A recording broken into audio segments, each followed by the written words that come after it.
Paz do Senhor Jesus Cristo. Queridos, eu gostaria de, nesse momento, fazer leituras de versículos e uma pequena consideração para que, de alguma forma, o Espírito de Deus possa trazer um acréscimo à tua jornada, seja de trabalho, seja familiar, seja do dia a dia, que de uma forma linda você se volte para a tua realidade espiritual. Eu quero ler alguns versículos em livros do Novo Testamento que talvez venha pontuar ou organizar um pensamento cristão bíblico neotestamentário. O que era a linguagem cristã da igreja do Novo Testamento. O primeiro texto que eu quero ler é Romanos capítulo 15, verso 13. E a partir daqui eu quero ler alguns versículos com vocês. Romanos 15, 13 diz assim: Ora, o Deus de esperança vos encha de toda alegria e paz na vossa crença, para que abundeis na esperança pelo poder do Espírito Santo. Paulo, escrevendo à igreja que estava situada ali naquele momento na cidade de Roma, Paulo ele fala de uma maneira muito clara: Deus dá alegria e paz no teu crer. Deus ele fortalece o seu crer. Só que esse crer aqui não era para a gente viver uma realidade de fé dinamizada, onde a gente tem sucesso na sociedade. Esse crer aqui não era pautado a uma realidade e brincadeiras, formando uma grande receita de bolo para que, através dos risos da brincadeira, você restaure o teu casamento. Não, esse gozo e paz, essa alegria e paz na sua crença estava atrelado à palavra esperança. Que no contexto aqui não está falando de outra coisa a não ser a expectativa da vinda de Jesus. Eu sei que hoje a gente não tem esse assunto em pauta, até porque como a gente encheria um estádio hoje para as pessoas ouvirem falar de Jesus? Ouvirem falar que Jesus está voltando. Ouvirem falar que a trombeta vai soar e no abrir e fechar de olhos nós os encontraremos nos ares, nós que estamos nele. Então, Paulo, ele cita uma realidade que aquela igreja precisava estar arraigada. Lá na frente, em 2 Pedro, capítulo 3, você percebe Pedro, ele não está distante dessa preocupação, e isso aqui para nós precisa ser de extrema importância, porque é assunto apostólico. O assunto apostólico não é um suposto avivamento onde você sente coisas. Onde você sente coisas do lado da tua amante. Você sente coisas, fica arrepiado, mas já no terceiro divórcio. Onde você sente coisas, fica arrepiado, fazendo caixa 2 e roubando seu patrão. Não. Aqui é uma preocupação porque a igreja precisava viver uma perspectiva de que Jesus ia voltar. 2 Pedro, capítulo 3, diz assim a palavra do Senhor: Amados, essa é a segunda carta que vos escrevo. Nas duas cartas procuro despertar pensamentos puros na vossa mente. Quero que vos lembreis das palavras que já vos foram ditas pelos santos profetas e do mandamento do Senhor e Salvador, dado mediante os vossos apóstolos. Sabei primeiro que nos últimos dias virão escarnecedores andando segundo seus próprios desejos e dizendo: onde está a promessa da sua vinda? Pedro já tinha dilema lá e as suas dificuldades de que já se tinha uma pregação onde a realidade de uma igreja cheia de crença, que vivia gozo e paz na esperança da volta de Jesus, já era coisa passada. E a gente já via irmãos vivendo uma pseudo-fé totalmente destituída da realidade de que Jesus ia voltar. O que Pedro está dizendo aqui é que haveria escarnecedores naquele contexto, havia e haveria para o futuro dos últimos dias escarnecedores que simplesmente eles iam simplesmente jogar a segunda vinda em descrédito, com uma mensagem que simplesmente a segunda vinda não estaria em pauta. Então você fica atento Porque Paulo, quando ele escreve a igreja de 1 Tessalonicenses, no capítulo 4, Paulo ele diz que, de uma maneira linda, olha, 4:23, o mesmo Deus de paz vos santifique completamente, e todo o vosso espírito, alma e corpo vos seja plenamente conservados e irrepreensíveis para a vinda de nosso Senhor Jesus Cristo. Quando Paulo fala a essa igreja, ele fala, não, que o Deus de paz te santifique em tudo, no vosso espírito, na vossa alma, no vosso corpo, para que você esteja preparado, você esteja irrepreensível.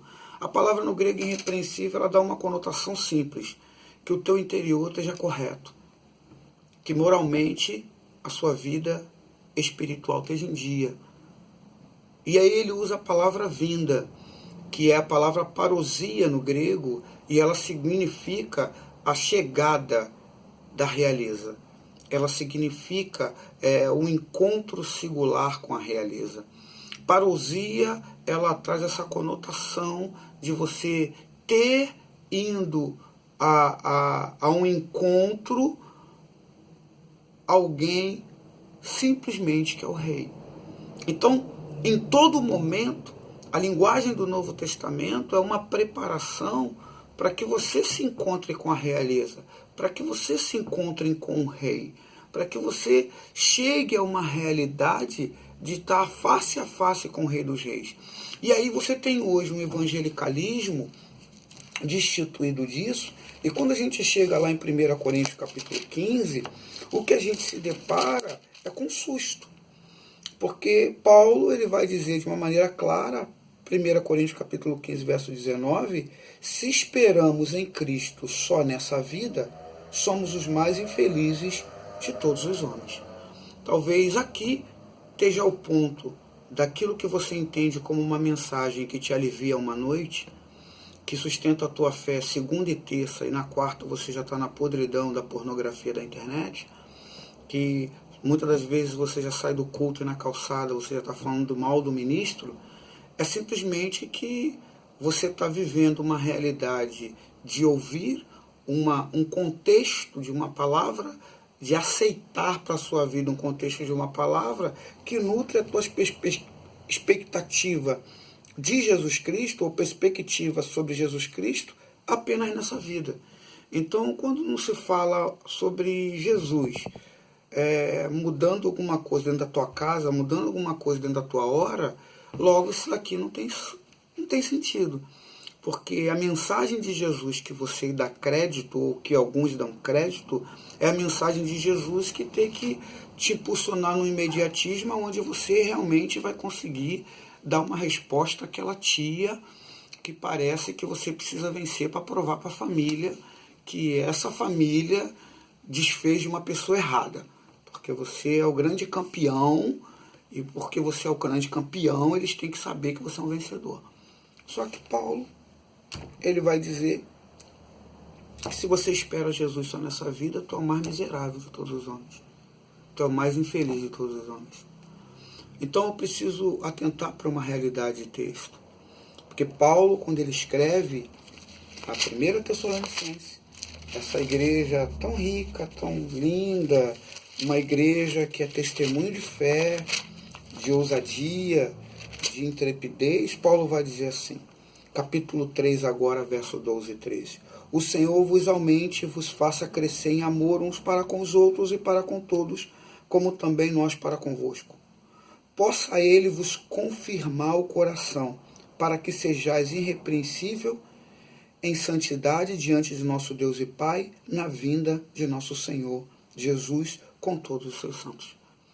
O discurso apostólico, a igreja de Atos, a igreja que explode na dinâmica do poder, é a igreja que prega que Jesus veio, morreu, ressuscitou, mas que o grito, o grande ponto alto da pregação é que ele ia voltar.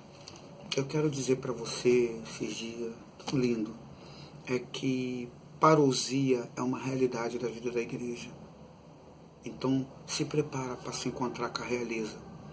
Se prepara para se encontrar com o rei. Porque como a palavra de Deus diz, não abrir e fechar de olhos. Não abrir e fechar de olhos, nós estaremos diante dele, e isso aqui é real. Eu sei que o nosso contexto hoje está bem naquilo que foi o alerta de Pedro. Nós temos escarnecedores que transformaram o assunto casamento num grande filé. Se pegou uma brecha, e é bom se alimentar disso. Pegaram o assunto avivamento e se transformou no grande filé. Opa, é o assunto do dia. Se pregou a fé, e a fé hoje é fé inteligente, a fé esperta, a fé que é o tal, é o grande filé. E esse conjunto de argumentos, na verdade, só está nutrindo o homem vivendo uma expectativa de Jesus só para essa vida. E eu quero declarar isso sobre você. Que realmente você viva hoje como se Jesus voltasse hoje, e que quando você pensar, você entenda que ele está atrelado ao teu falar e ao que tu faz. O teu pensar, o teu falar e o teu agir não são desvinculados, estão sempre juntos à tua realidade. E isso aqui é o teu crer. É o que teu crer. Jesus falou que a boca fala o que o coração está cheio. Por isso, Paulo vem, aquela igreja extremamente oprimida, aquela igreja vivendo aquele susto da perseguição na cidade que era romana, uma cidade extremamente opressora para os pobres até. Paulo fala assim, não, Deus te dá gozo e paz no teu crer, para que você possa abundar na esperança.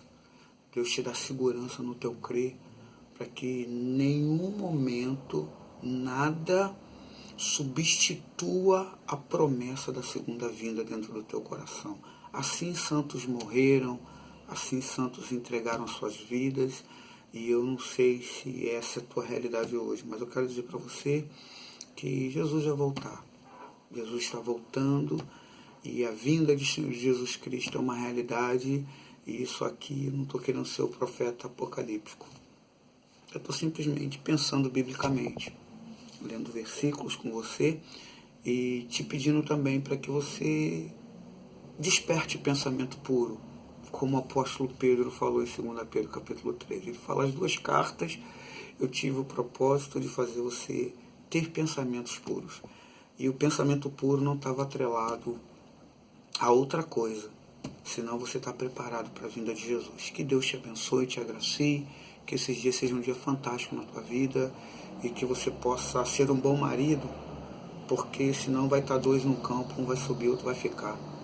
Que você possa ser um bom filho, porque vai estar dois no moinho, e um vai subir, outro vai ficar. Que tu possa ser um bom amigo, que tu possa ser um bom empregado, que você possa ser um bom empresário, que você possa ser um bom cidadão na sociedade, porque um vai subir, outro vai ficar.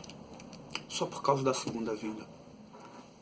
Que Jesus Cristo te abençoe e te fortaleça, aos pastores, aos pregadores do Evangelho, aos ministros no altar, que esse tempo te dê um pouco mais de trabalho de você pesquisar, estudar e ter a coragem de talvez esvaziar a sua igreja nos próximos domingos, mas que você tenha a coragem de trazer a mensagem da segunda vinda, de você ser um arauto, de você ser um pregador de verdade em cima do telhado.